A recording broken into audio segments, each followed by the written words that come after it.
samping ya mengenai apa yang Ibu Indri sampaikan tadi itu yang begitu panjang kronologinya, dan bisa saya simpulkan ada beberapa poin.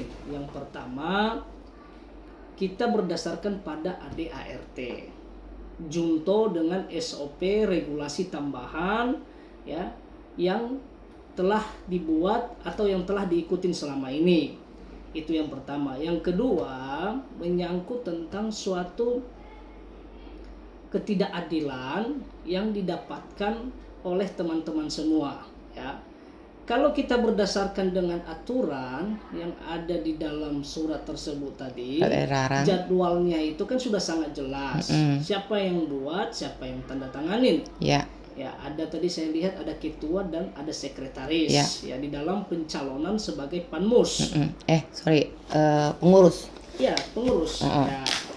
Maka harusnya yang membuat itu harus mengikuti regulasi tersebut. Ya. Tidak mungkin dibuat untuk dilanggar. Ya, dan tidak boleh ada kesenjangan dalam pelaksanaan aturan-aturan tersebut yang sudah dibuat. Itu yang kedua. Yang ketiga, ya, mengenai tujuan daripada Ibu Indri dan teman-teman yang lain menyuratin ya atau soal kepada Pemprov, itu tidak ada soal. Ya silahkan bagaimana nanti keputusan mereka, kebijakan-kebijakan mereka, maka itu menjadi dasar dan pondasi dalam melaksanakan hal-hal yang dikasih petunjuk oleh bagian Pemprov. Yang keempat, ya saya lihat tadi ya di dalam cerita Ibu Indri, saya kirain ada masuk atau ada tujuan masuk ke ranah proses hukum. Ya, kalau masuk di dalam proses hukum, maka itu bisa kita kategorikan masuk di dalam ranah perdata atau masuk di dalam ranah pidana. Tetapi tidak hanya objek yang kita lihat untuk pencalonan itu, bukan. Tetapi ada beberapa sebelumnya cerita Ibu Indri dan sesudah cerita Ibu Indri mengenai ya tindakan-tindakan mereka yang tidak sesuai dengan prosedur. Ya, dan saya tidak mau sebutkan itulah. Ibu Indri tadi sudah cerita begitu panjang. Nah, namun yang berikutnya ini juga paling penting ya ketika berbicara tentang regulasi atau SOP itu yang telah dibuat, harusnya mereka harus menjadi contoh. Ya, menjadi contoh untuk melaksanakan prosedur yang telah mereka buat. Ya, kalau adanya pengecualian ya, dalam konteks penerimaan itu baik secara penerimaan administrasi berkas atau lain sebagainya, itu harus disamaratakan semua. Ya, kalau tadi ada salah satu seseorang tadi yang Ibu Indri sampaikan tadi, dia mewakili dengan membawa berkas yang beberapa orang, ya maka harus dipertanyakan apakah sudah dikuasakan kepada dia untuk mengurus atau tidak. Kalau tidak dikuasakan, maka muncul pertanyaan, ada apa dengan ibu ini? Kok bisa mewakilinya beberapa orang itu tanpa dikuasakan? Ya. Itu pun kalau dikuasakan harusnya ya diberikan informasi kepada keseluruhan, ya tidak hanya kepada sepihak, karena disitulah nanti muncul oh ini lebih punya nilainya, makanya dikecualikan untuk dikuasakan. Dan beberapa tadi cerita Ibu Indri mulai dari jadwal yang sudah ditentukan banyak yang tidak mengikuti, ya mulai dari penerimaan, siapa panitianya, ya siapa yang menerimanya, ya justru mereka tidak ada di tempat. Maka saya melihat itu suatu kelalaian yang dilakukan oleh orang-orang tersebut atau panitia tersebut, para penerima, ya di mana tidak profesional di dalam bekerja. Karena kalau kita menyangkut tentang cerita Ibu Indri ini tadi, ada sedikit masuk ranah yang namanya proses hukum di situ. Ya, proses hukumnya apa? Ya, kita bicara tentang kesengajaan dan kelalaian. Ya, apakah itu merupakan suatu kelalaian mereka atau merupakan suatu kesengajaan? Ya, kalau saya lihat tadi dari video, dari yang Ibu Indri ceritakan, karena sudah mengalami, melihat, mendengar, ya dan menyaksikan sendiri, maka saya lihat ada unsur-unsur kesengajaan, bukan suatu kelalaian lagi. Kenapa? Kalau kita bicara kelalaian mungkin telat beberapa menit, oke lah, ya. Tetapi saya lihat tadi ini bukan telat lagi. Memang sudah ada kebijakan khusus bahwasanya di jam segini. Padahal di jam segitu yang sudah ditentukan, ya bukan di jam yang sudah dituliskan di atas kertas sesuai dengan aturan yang mereka edarkan kepada teman-teman Ibu Indri.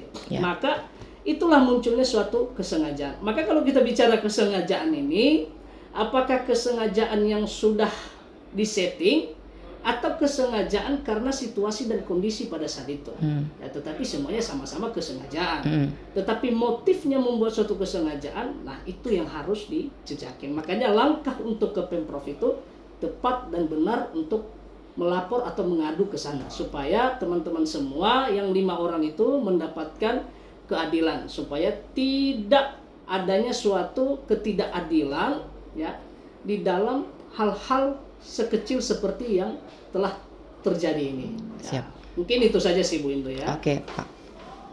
Ya, mengenai semua tekanan-tekanan yang terjadi terhadap ketuanya Pak Stanley, bosnya dan timnya, anggotanya tidak mengikuti prosedur dan mengikuti order dari dia, itu termasuk ranah mangkir nggak, Pak? Harusnya itu harus diikuti, ya. Tidak bisa sesuatu yang dia sodorkan, apalagi ditandatanganin oleh ketua dan sekretaris, itu tidak diikutin. Secara legalitasnya kan sah itu. Oke. Ya, maka dia harus menjadi contoh, dia harus menjadi teladan. Ya, berikutnya mereka menolak untuk menandatangani surat berita acara serah terima dokumen itu, karena di situ ada ya bagian yang mereka terlambat sama bagian mereka yang tepat waktu gitu. Itu termasuk mangkir nggak, Pak? Kalau mengenai menolak harus ada alasannya dong. Ya.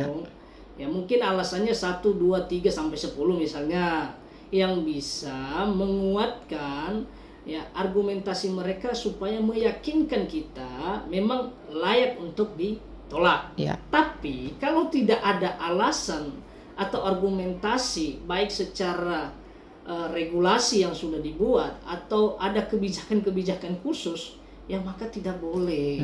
Ya harusnya ada alasan yang tepat berdasarkan pada regulasi.